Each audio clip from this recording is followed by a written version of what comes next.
Hey guys, what's going on? So, here I am. It's Tuesday night. I have an early meeting every Wednesday, and so recording on Tuesday night is always tough, um, for various reasons, right? But that's okay. So here I am. It's Tuesday night.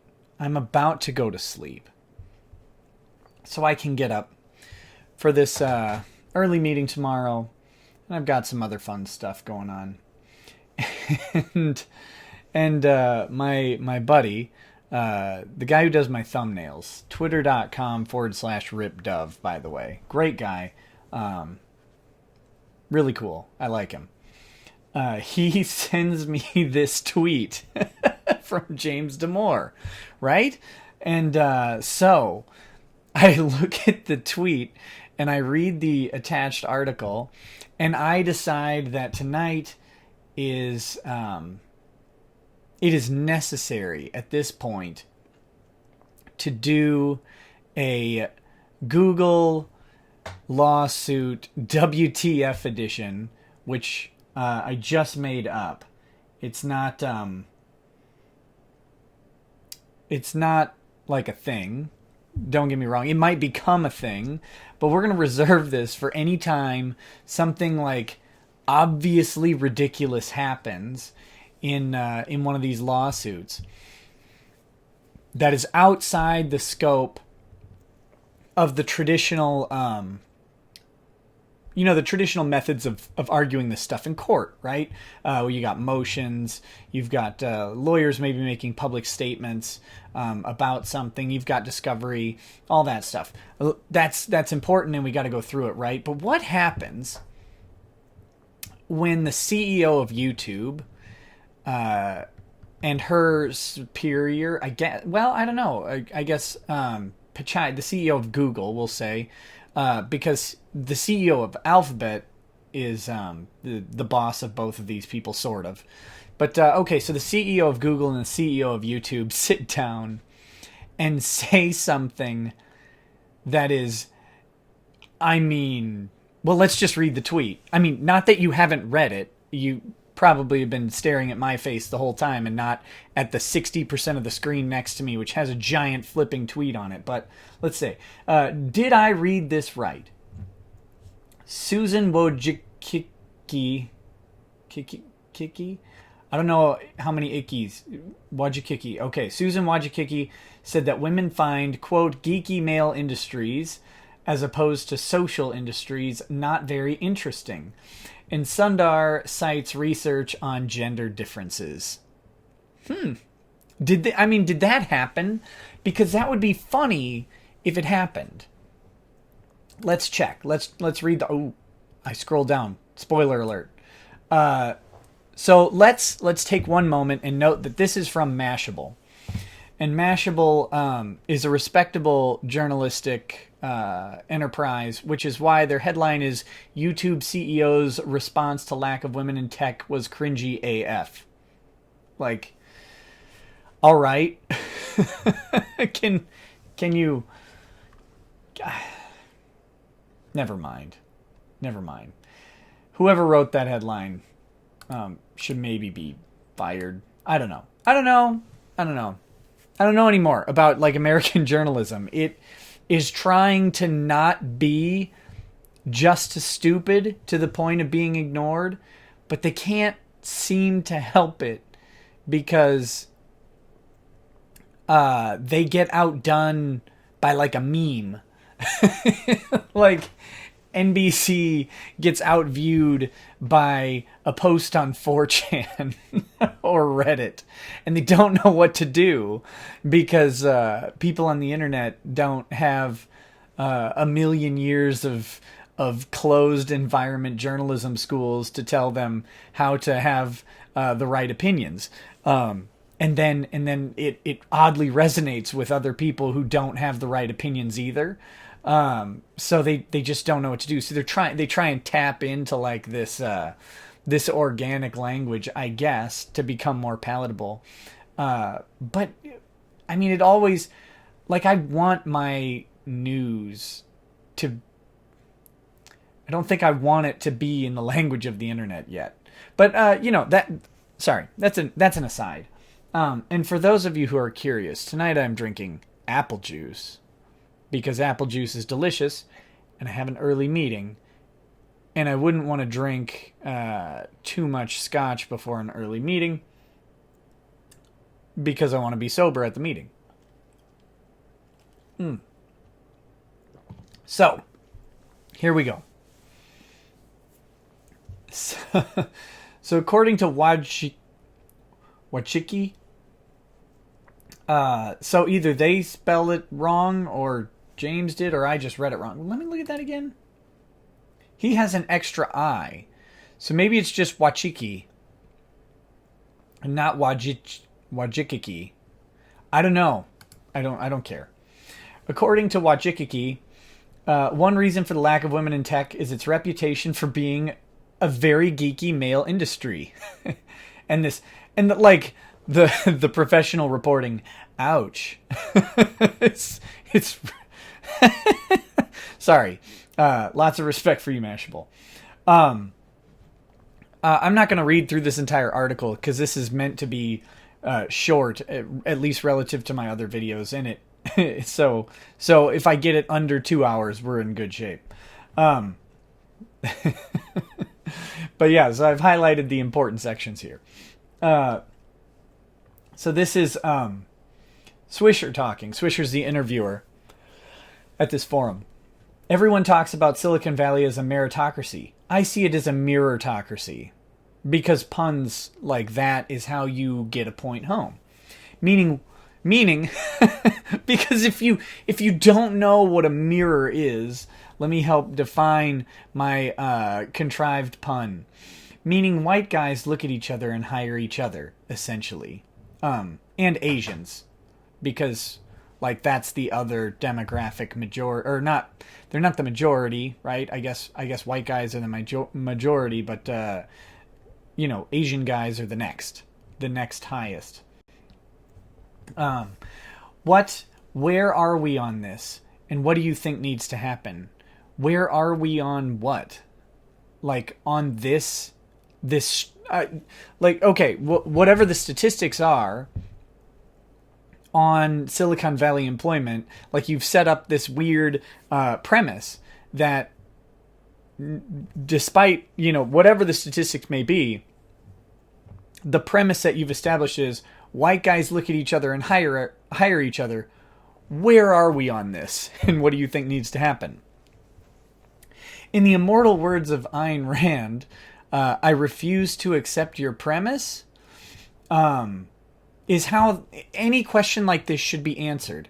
Guys, argument tip, I guess. Is this a tip show now? I don't know. But never accept the premise out of hand from the other party. Like, you don't have to take their premise. You can just say, no. Like, show me the evidence that white guys are looking at white guys and hiring each other. And the evidence is not just the outcome that there might be more white men employed, because there are various myriad reasons that can contribute to this. One could be your brilliantly crafted little mirrortocracy. But we don't have to take that premise at face value. You haven't given us enough evidence to conclude that this is the case. And you'll find, like, not to generalize, but you'll find this in social justice arguments. It's like, well, how do we deal with the racism problem among X group of people? Well, what racism problem? Like, why do I have to accept that there is a racism problem in the first place? Anyway, so that's just a fun little aside, a bonus tip for you when you're having your online arguments, because online arguments are the spice of life in many cases. Like, the fact that you can go online and disagree with someone and not have to, like, see them tomorrow or cooperate with them in a workplace is nice. It really is nice because the coworker that you have that has the same opinion, you can lay it out on an anonymous guy on the internet, or girl, right? We're not going to presume. You can lay out your argument against your buddy on that person and then feel like you laid it out against your buddy and then go in and actually work with them in some sort of peaceable manner.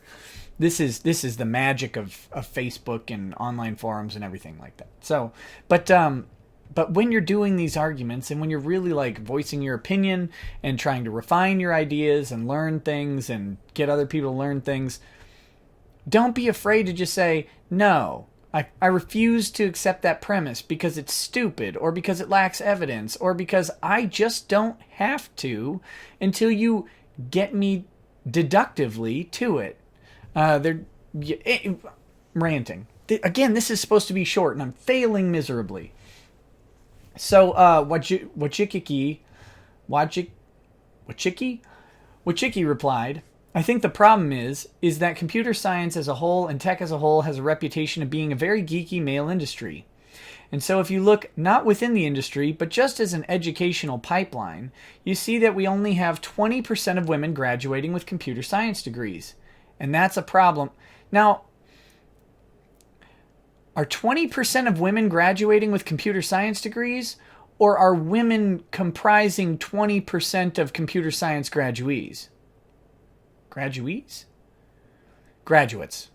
Not graduees. That's ridiculous. Ooh. Okay.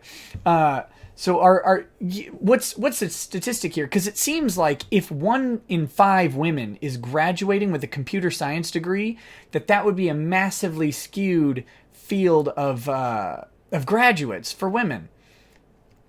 And we should have tons more women in tech. I think what she means is that 20% of computer science graduates, people getting degrees, right, are women, and 80% are men, would be the obvious inference. Or I guess, some percentage just shy of 80% if we count the marginal amount of other genders, right? And ornate buildings, we know there's at least like a very small percentage of ornate buildings that work at Google. So presumably it's less than 80% men. But who knows? Maybe what Jicky is operating on a gender binary in a hateful way. I'm not sure. I don't see things that way. So if she's terrible, then she's terrible. But okay. And that's a problem in and of itself, she says. I don't know why that's a problem in and of itself. Like, do we have parity in nursing? These are traditional men's rights arguments, right? If you want parity here, or if you demand, if not having parity is a problem, is it a problem elsewhere? In the hospitality degrees, are those 50-50? I don't know. Like hotel restaurant management, education. Is education a 50-50 parity between men and women?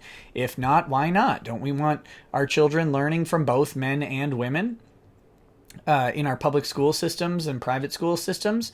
But I'm digressing here.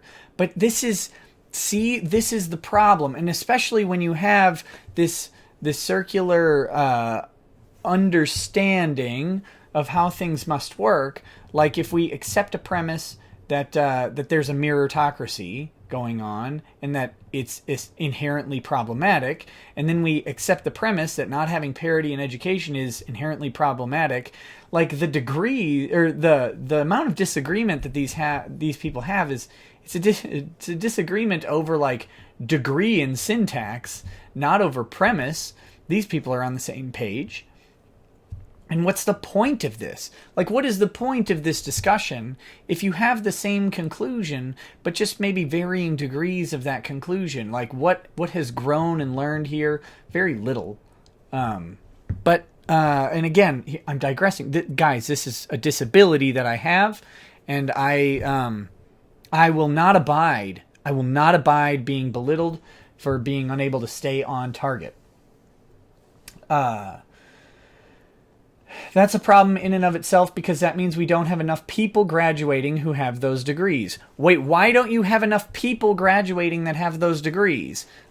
Like, because there are less women than men, you don't have enough people graduating? Or either men aren't people, or they want to keep the amount of men. See, so this calls into question what 20% she's talking about. Anyway. And you say, well, why is that? I think it has to do with these perceptions that the computer industry is a geeky, not very interesting, not social industries, and it just couldn't be further from the truth. But that sounds not social. Not social. Where have I seen that before? Not social.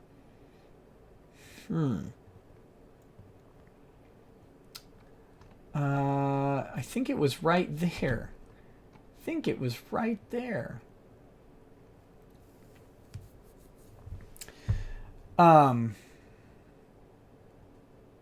Wait, so from Damore's memo, women generally also have a stronger interest in people rather than things relative to men. Also interpreted as empathizing versus systemizing. These two differences in part explain why women relatively prefer jobs in social or artistic areas. More men may like coding because it requires systemizing, and even within software engineers, comparatively more women work on front end, which deals with both people and aesthetics. That is oddly similar to what Damore said, isn't it? And then Swisher, of course, cannot abide. And she says, come on. Later, she says, I'm going to disagree with you on that strongly. I'm going to disagree with you on that strongly. Like, okay, disagree all you want. But counter it with evidence. Maybe. I don't know. I guess she didn't really... I mean, she provided some sort of statistic, but she didn't provide evidence. You know, incidentally... I think Damore did. You know, right here, he links to the differences in psychology between the sexes, which presumably has other references that can be gone through. But you know, okay. So then, Wajiki goes on to say, I do think there's a stereotype that causes women to not go into it. And then when women don't go into it, those problems become a lot harder, like what you're talking about at Uber. Swisher was talking about the toxic environment at Uber. There's just such hostility. Not just in pay, it's jobs, where people are. I get the pipeline issue, I understand, but it's deeper than that. Oh, okay. And then, yeah, the toxic culture at Uber was exposed by Susan Fowler Rigetti. All right. But yeah, so she's saying there's a stereotype that causes women not to go into tech, basically. Like, that's the long and short of what she's saying. So that's not to say Wachiki completely passed over discussing the tech industry's culture problem. Elsewhere in the conversation, she talked about diversity and inclusion within companies when asked about the firing of James Damore, an employee who recently sued Google for discrimination against white people, men, and conservatives. Quote, I think it was the right decision where a company trying to create a very diverse inclusive environment. And if something violates our code of conduct, did it violate your code of conduct? And if it did, does your code of conduct comply with the law? I'm pretty sure in the Damore memo, at least from Damore's perspective, he was never provided with a specific code of conduct violation. Ever provided with that. We should be able to take an action. Well, yeah, if something violates your code of conduct, and your code of conduct is compliant with California and federal labor laws, then yes, you should be able to take an action. That's not the question. Was it? Was it in violation of your code of conduct? And is your code of conduct in compliance? So anyway, then we move on to Sundar Pichai. And what he says here is completely unimportant, okay? Like, it just doesn't matter. It's not relevant here, but here's what something is, here's what's interesting. So, like, the context is he's talking about how when Wachiki or whatever became CEO of YouTube, the amount of women employed at YouTube increased. And Swisher says that men need to make those changes, not just rely on female executives only. And so Pichai responds, I'm saying the representation matters, right? So the way you solve this is by increasing the percentage of women in the tech industry. So we need to make the environment more welcoming. We need to make the jobs more interesting. I mean, that's what Damore talks about. Like, he talks about making the jobs more interesting to women. Gosh, I didn't even bother. Let's see. I should have highlighted it. Very unprofessional. Go read the memo. Maybe that's my secret ploy. Get you to read the memo. Or, go ahead and just watch the live stream, which I go through all of the memo along with a bunch of other antics. That's fine. But the point of all of this, is that, Damore is saying that men and women are different. And if you want to change the representation of men and women in the tech industry, change the jobs to suit those differences. Like, that's the ultimate goal. Don't discriminate to fill jobs. Change the jobs to become fulfilling and attractive for a broader set of people. And we have these criteria which tend to be fulfilling and attractive for a large number, a large percentage of women. There you go. There's your solution. That's Damore's point, right? So this is funny, though, because remember, like, Damore was excoriated for pointing out the fact that there are differences between men and women. And honestly, like, if you deny this, well, I don't know what to tell you. Men and women are very, very different beings. Like, and it's not necessarily biological, right? Like, that's not the point here. It doesn't have to be embedded in DNA. These can be results of long cultural traditions that are very hard to change. We're talking centuries and centuries of change to these cultural traditions. Or you could change a job, which takes an hour, right? I'm being pithy, not quite a longer than an hour officially, but you can change the scope of employment much quicker than you can change all of society or all of Western culture. And then let's not even consider the fact that if you completely, let's say we change all of Western culture, right, to match this idea of what you think the gender roles should be, and therefore, like, we make men and women more similar through some intensive social engineering program. Well, then what about immigrating populations? Are we necessarily disadvantaging immigrating populations who are coming from less westernized cultures? Like, this is the problem here. These changes can't be ubiquitous globally. There's no mechanism to globally social engineer a shift in gender roles, because gender roles aren't 100% consistent globally now. Even among westernized modern cultures, they're not entirely consistent. You're going to find vastly different things based on the subcultures that you're dealing with. For example, the Nordic countries, right? They have much longer paternity leave, like than America's zero paternity leave. They offer 6 weeks, right? So immediately you've got a massive difference in the perspective of what is a gender role for men around childbirth and what the expectation of a company will be for men. And sure, you could try and implement the Nordic system if you think that's the appropriate one, or you can try and disimplement the Nordic system if you think that's the appropriate one. Who knows? But if you manage to do that, you're not going to do this globally. Again, it's not going to be this massive global change. It would take, at minimum, decades.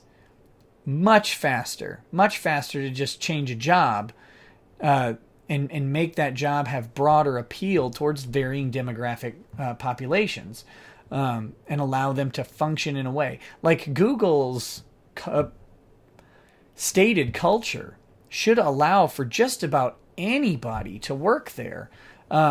Should they be high achieving enough, they should be able to find a niche and run with it. From what I understand about their corporate structure, and even from the evidence in this lawsuit, like where we have people being given all sorts of opportunities for alternative education in any number of fields and scenarios from any number of speakers. Again, they had a wingless gold dragonkin and an ornate building deliver a presentation on diversity. Great. Like, that means that Google has a place for all sorts of people. Start changing the jobs that you're offering to people to entice the people that you want to go based on plenty of research. What kind of research? The same kind that Pichai goes ahead and cites right here. Women typically look for jobs with a purpose. Studies show that. Do they, Pichai? That's hate talk in Google land. Not very googly of you. I think it's important for them to see why you need technology. See the why. Sorry, I left out the. See the why of why you need technology. That's a weird sentence, buddy, but I'm with you. More importantly, even Mashable. That's true. Studies have shown that, including the 2015 Global Management Education Graduate Survey. And then the rest of this article is just poppycock, right? Complete pointless nonsense for our purposes. You can go read Mashable's wisdom all you want. You can find this on James Damore's tweet. But the underlying comedy of all of this is that Damore was terminated in part for things just said by the CEO of Google and the CEO of YouTube, which are both owned by the same parent company. Like, the CEOs of these companies are not very googly. And I mean, the irony of it is great. And it's great for Damore and his attorneys. Now, let's be fair. Let's be fair to Google. Damore's memo says a lot more than this. Okay? Damore's memo doesn't just talk about gender differences between men and women. Although that seemed to be the focus of like Gizmodo and these other early things. And that seemed to be what got a lot of press. Is the idea that women and men are different was very offensive to a lot of people. Okay? So, I mean, the memo has a lot more than just that in it, but that seemed to be what really lit all the fires. So if that's the case, then these statements are massively hypocritical. Massively so. And what's interesting to me is what Chicky seems to not be really aware of Damore's termination. Now, she's CEO of YouTube. Damore worked for Google. Technically two separate entities, even though they have the same parent company. Oh, excuse me. And there's going to be significant overlap in them. So it might not have been on her radar, but I have a hard time believing that such a high-profile thing high profile termination with such like a high profile lawsuit being filed, being in the news recently, that she's not more familiar with Damour's termination. Or alternatively, maybe we aren't very familiar with Damour's termination, and Google's got a great set of reasons for having fired him. We haven't seen evidence of that yet. So it'll be interesting to see how Google addresses Damour's termination, if they do at all. So the interesting thing when you're, like a side note, interesting thing when you're recording videos, you know when you see someone yawn and then you can't help but yawn? Well, I'm staring at my own face in the camera here, making sure the app is recording everything appropriately. So I see myself yawn, and it is horrifyingly tiring. So I do apologize, but it's like this vicious cyclical circle of induced fatigue on my end, and you guys should feel sorry for me for that. But anyway, I find it funny that Wachiki seems to be uneducated about Damour's situation, or indicating that we're completely wrong, like Damour. But the person who drafted Damour's document doesn't seem like they would take that big of a leap in misrepresenting his termination. Like, I'm sure Google's going to have a contrary narrative, but I'll be really curious as to how far it goes. But it's interesting, man. It's just really interesting. It's interesting that both Wachiki and Pichai mirror some of the major points in Damour's memo. The main thrust of Damour's memo is that people are different, and if we cater to those differences, we increase diversity rather than acting in violation of the law, which would be to set up some sort of quota system or to disadvantage one group of people because you're trying to hire another group specifically. That's against the law. But incentivizing through types of employment to get other people in is not against the law, right? Very important distinction between those two actions. And Wachiki and Pichai seem to agree with Damour. And the reason they agree with Damour is because there is ample evidence for what he's saying. It wasn't outrageous or outlandish to the overwhelming majority of people, and it isn't outrageous or outlandish to many researchers. Because when you start looking at women and men, they prioritize and perceive things differently for whatever reason. For whatever reason it is. But the interesting thing is, those prioritizations seem consistent across lots of different cultures, at least on a very macro level. Obviously, cultural influences are going to have big changes on the micro levels. But the macro levels, to cite what is probably a hateful text, men are from Mars, women are from Venus, like the idea that there are different prioritizations, there's different systemizing that happens in our minds. Our brains function in different ways to various advantages for various potentially evolutionary reasons, right? They say men are good at focusing on one thing, and generally speaking, and women tend to be better at focusing on multiple things and multitasking. Okay, you got some like elementary evolutionary psychology. You say that men had to hunt and catch food, which means they had to be highly focused and aware, whereas women were taking care of everything else in sort of the routine.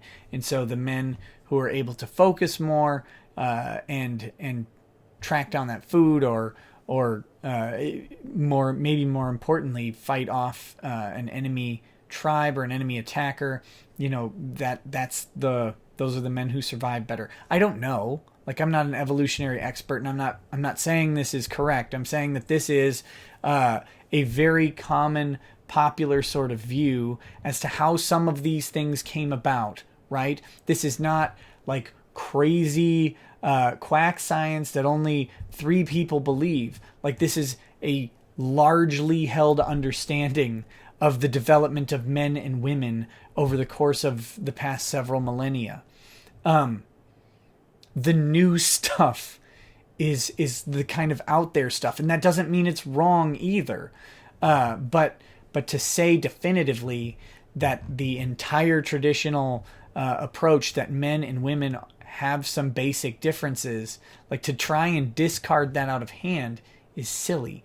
And Pichai doesn't do it, and Wojcicki doesn't do it, and when Damore did it, he was fired. And the fact that they're publicly making these statements shows either just an unrealistic amount of hubris, or it just shows an ignorance about the situation, which is similarly troubling. But anyway, I'm going to leave it here. I got this thing down under an hour somehow. This is hard for me. So yeah, thanks for joining me, guys. I found this interesting when my friend pointed it out. I guess, and there is a potential legal implication in this. You know, Damore's lawyers, if this thing keeps going, Damore's lawyers will absolutely cite this. They will absolutely cite this because here's the interesting thing, right?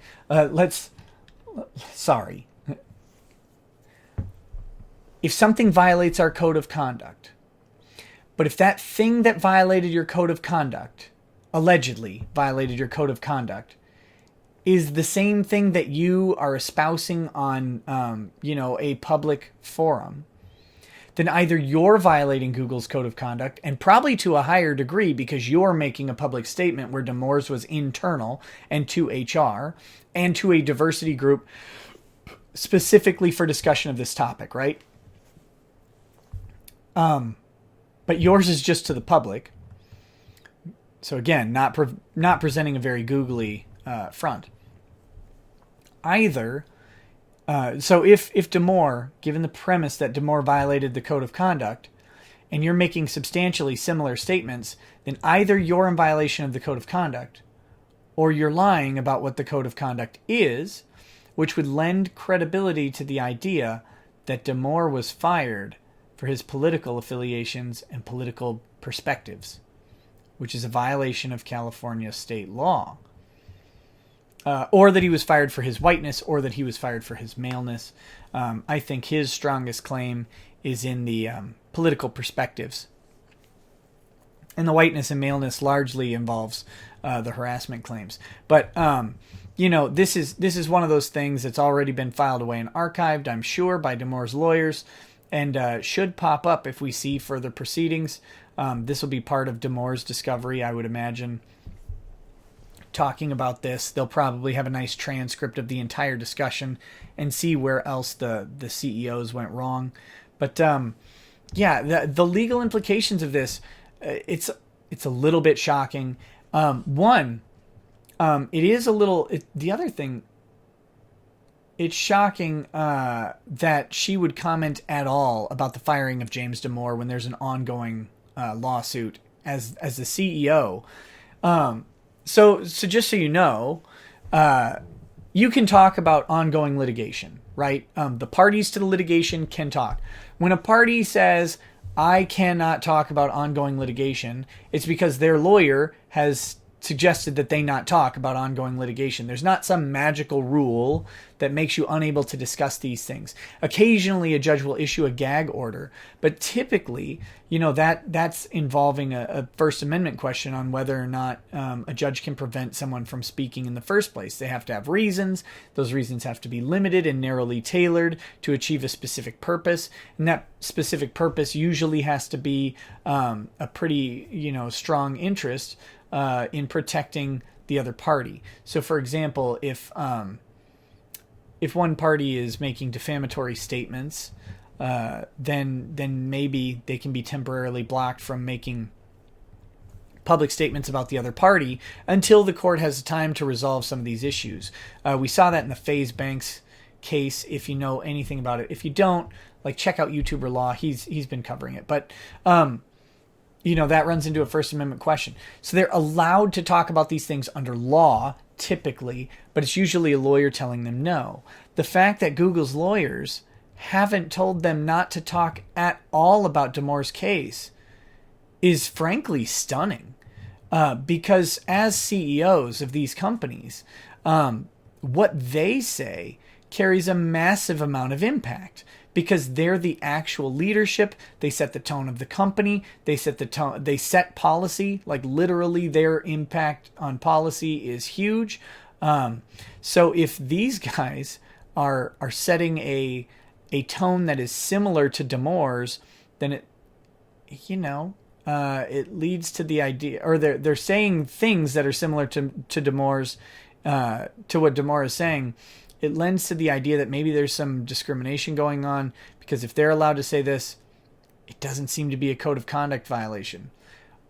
And again, being fair to Google one last time, it's possible that this indicates that there's a completely alternative reason for the termination that is valid. But we won't know until Google's response, and that's going to be a while. The court has ruled. Real quick update on the case. The court has ruled that this is a complex case, and as such has pushed the window back for all of the requirements. And it seems like we may not have an answer. Oh, excuse me. We may not have an answer from Google until May. I'm not 100% sure on that. Again, not a California practitioner, and I haven't really spent a lot of time researching the procedure in the state. But that's a recent document in that there's a complex case. They're waiting on class certification, and they're pushing back, the response times for stuff like discovery. And I think along with that goes the response times for pretrial motions and for answers from Google. But we'll see. We'll see as it goes. Anyway, again, sorry, I added 10 minutes when I was doing so well. Thank you so much for watching. I hope you find this interesting and informative, or at least comedically ironic like I did. We'll see. I mean, maybe they'll make some more statements that go in Damore's favor. But I'm sure every time they do this, his lawyers smile as the potential settlement gets just a little bit bigger. But all right, guys. Thanks a bunch. Have a good night.